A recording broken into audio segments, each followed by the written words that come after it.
Baik, Bapak Ibu sekalian yang saya hormati,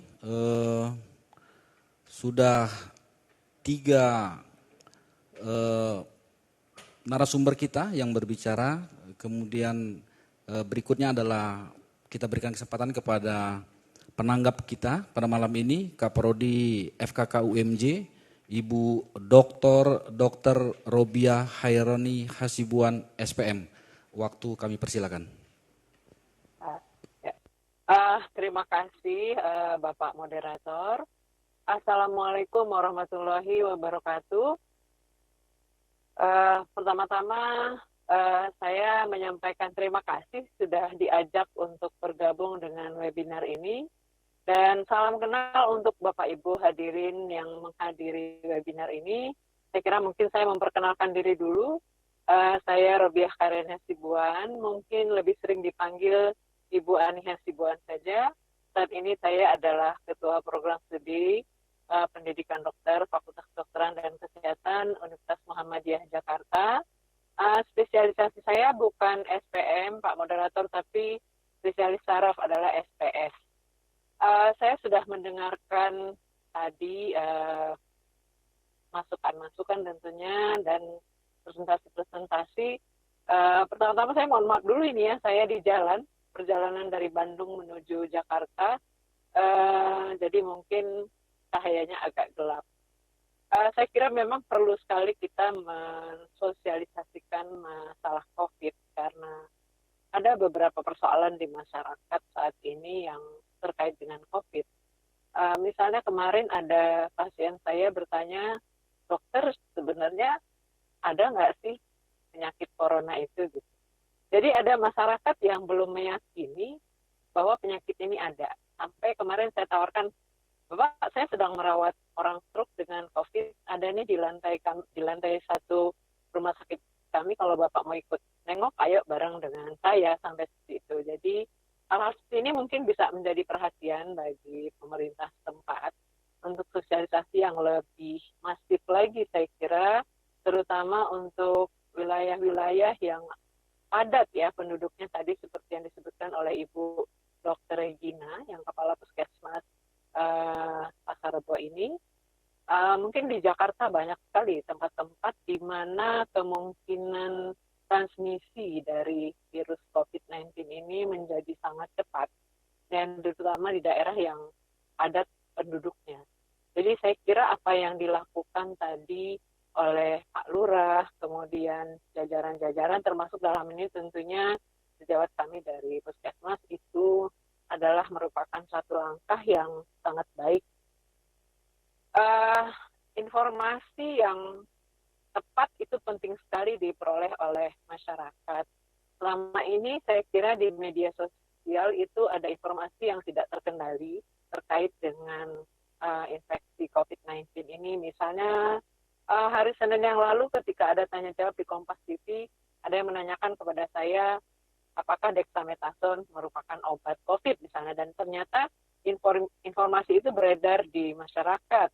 Tadi ada juga yang menanyakan kepada saya penggunaan masker yang berlangsung lama itu bisa menimbulkan hipoksia, karena dengan menggunakan masker kita akan menghirup lagi karbon dioksida yang sudah kita keluarkan. Itu informasi itu beredar juga. Jadi tidak hanya terkait dengan info tadi Ibu Dr. Gina sudah menyebutkan dengan sangat baik untuk preventif terhadap infeksi corona, namun juga terkait info-info yang mungkin bisa memberikan pandangan yang salah ya terhadap masyarakat yang sangat awam ya. Misalnya tentang penggunaan jahe misalnya di masyarakat, apakah benar itu adalah obat untuk corona. Kemudian kemarin ada lagi berjemur itu apakah obat, padahal itu sebetulnya bukan ya, itu untuk meningkatkan daya tahan karena dengan berjemur ada perbaikan dari provitamin D yang diubah menjadi vitamin D dan seterusnya, itu informasi yang sifatnya medikal. Tapi hal-hal seperti ini mungkin bisa ditanggapi oleh Pemda atau dalam hal ini tentu mulai dari tingkat RT, RW, kelurahan sampai mungkin tingkat pusat. Harus ada apa istilahnya itu, diseminasi informasi yang tepat terkait dengan corona ini, dan itu mulai dari tingkat yang paling bawah. Saya lihat sih Kelurahan Gedong sudah sangat baik ya melakukan, tetapi itu tadi ada tambahan-tambahan terkait dengan info-info tersebut. Kalau untuk DKI saya kira sudah cukup baik sekali ya. Misalnya tadi ada saya lihat pemeriksaan swab ya untuk tracing orang-orang yang apakah dia positif atau tidak. Itu saya boleh tanya sama Ibu Regina, apakah itu ditarik bayaran dari pasien yang melakukan pemeriksaan atau diberikan dengan gratis?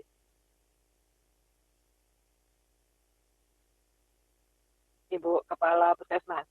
Karena di tempat lain itu belum terjadi. Jadi belum iya. ada ya. Enggak Bu, kita nggak ambil bayaran, gratis, semuanya gratis. Karena Ya. untuk mempermudah supaya kita tracingnya bisa terjadi gitu. Semuanya yang kalau massal silahkan, yang datang siapa aja nggak dipungut bayaran. Demikian Bu. That is very good. Jadi saya kira itu perlu sangat diapresiasi ya untuk DKI Jakarta. Mungkin 3 atau 4 hari yang lalu saya sempat komunikasi dengan Pak Doni Mondardo dari Ketua Gugus Percepatan Penanganan COVID. Saya protes tentang orang-orang yang pada pemeriksaan COVID itu harus ditarik bayaran. Sementara di DKI itu tidak ditarik. Itu kenapa bisa begitu ya, Ibu Regina? Apakah memang DKI ini beda ini ceritanya kelihatannya? Enggak lah, makanya sama Bu semuanya, tapi terutama kami memprioritaskan untuk yang zona merah supaya bisa kita lihat bagaimana sih fluktuasinya mereka atau peningkatan dari grafiknya di kami. Jadi kami berkolaborasi dengan kecamatan, memberikan kebebasan buat kami kalau umpama ada yang RW waktu lalu kami di RW merah atau zona merah. Jadi kami disiapkan untuk 50 orang atau lebih Bu untuk mengadakan rapid atau swab. Jadi kami laksanakan, alhamdulillah banyak juga yang datang dan bisa terdetek mereka lebih dini. Jadi kami bisa lebih cepat memutus mata rantainya. Demikian Bu. Ya, that is very good ya. Saya kira Kelurahan Gedong nih di bawah Ibu Kepala Puskesmas ini sudah hampir menyamai United Kingdom ya. 2 minggu lalu saya diskusi dengan Prof. Dali Gali dari Stanford University dari United Kingdom. Mereka sekarang lagi mengejar pemeriksaan swab 100.000 per hari, dan dalam 10 hari mereka sudah bisa mendapatkan 2 juta data. Dan kalau semakin banyak yang melakukan seperti yang dilakukan oleh Puskesmas Gedong, saya kira itu akan membuat kita semakin mengenali pola dari virus COVID-19. Mungkin sebagai tambahan saja untuk Ibu Kepala Puskesmas, mungkin bisa dibuat pengelompokan. Karena dari yang selama ini kami pelajari di fakultas, kelihatannya memang virus ini memberikan efek yang berbeda-beda pada kelompok-kelompok individu. Misalnya kalau kita lihat di beberapa tempat, nakes saja misalnya yang relatif umurnya memang masih muda-muda, mereka positif COVID tapi gejalanya tidak ada. Makanya ada keluar istilah orang tanpa gejala, OTG ya. Tapi kalau dia ada komorbid tadi yang disampaikan oleh Dr. Regina, diabetes mellitus terutama ya, yang selama ini kami banyak rawat di rumah sakit karena saya adalah ahli saraf. Saat ini juga kami tengah merawat yang dari swab COVID-nya positif dan menderita stroke dengan diabetes. Itu cenderung gejala yang keluar lebih berat ya, jadi pneumonia-nya juga lebih tipikal. Dan memang selama ini yang kami rawat di rumah sakit kami, COVID yang kemudian membawa pada kematian itu 100% adalah dengan komorbid. Ya, jadi mungkin itu bisa dibuat lagi, Dr. Regina, jadi dikelompokkan sehingga kita benar-benar bisa mempelajari polanya. Sehingga nanti untuk prevention-nya kita lebih bisa menerapkan aturan-aturan itu. Di Amsterdam saat ini, kalau ada orang berumur 70 tahun ke atas berkeliaran di jalan, itu langsung ditangkap dan kena denda. Karena memang dari yang dipelajari, ternyata memang yang umurnya itu masuk dalam kelompok tua atau lansia ya. Kalau dari WHO lansia itu 60 ke atas, tapi ternyata setelah dipelajari polanya yang 70 ke atas itu gejalanya lebih berat dan angka kematiannya lebih tinggi. Jadi mungkin nanti masukan untuk Puskesmas Gedong supaya lebih bagus gambarnya, dibuat saja kelompok-kelompok, sehingga juga nanti tracingnya juga begitu, Dok. Jadi tracingnya nanti ke arah kelompok. Ya, jadi dan tentunya akhirnya menjadi nanti program preventionnya juga menjadi berbeda, saya kira. Jadi mungkin kalau lockdown tadi, lockdown ya katanya istilahnya, lockdown untuk kelompok lansia mungkin menjadi lebih ketat dibanding yang usianya lebih muda atau tanpa komorbid.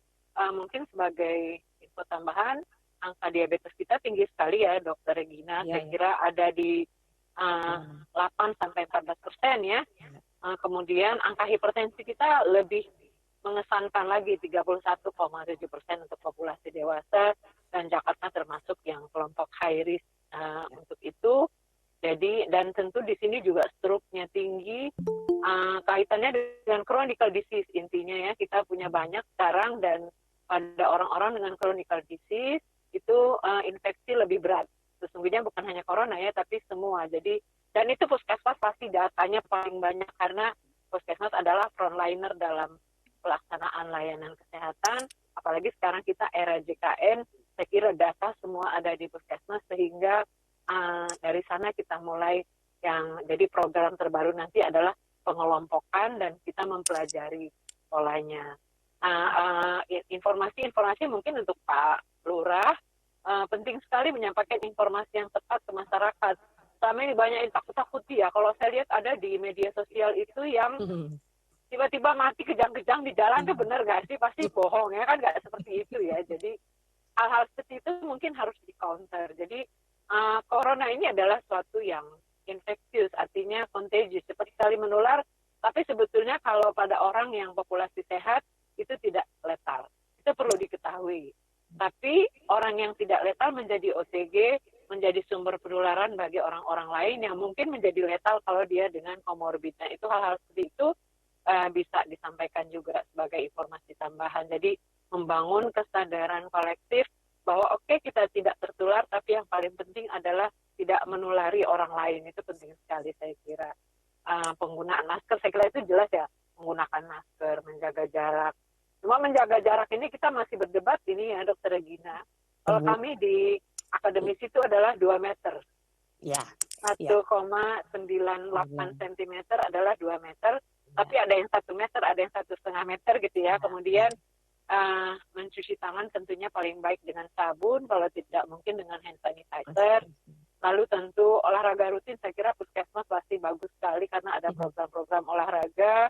Kemudian sekarang Puskesmas lengkap sekali, apalagi di Jakarta ya, Dokter Regina. Saya kira sih sudah programnya sudah sangat baik, termasuk penanganan kecemasan juga saya kira sudah ada ya di Puskesmas. Dan tentunya adalah penyuluhan tentang pemilihan makanan yang bergizi supaya orang mulai memakan makanan yang bergizi untuk memperbaiki kesehatannya gitu.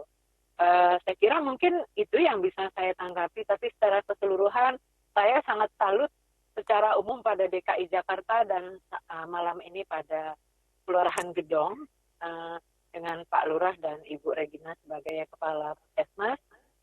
Semoga bisa menjadi role model untuk yang lain bagaimana menata laksana corona.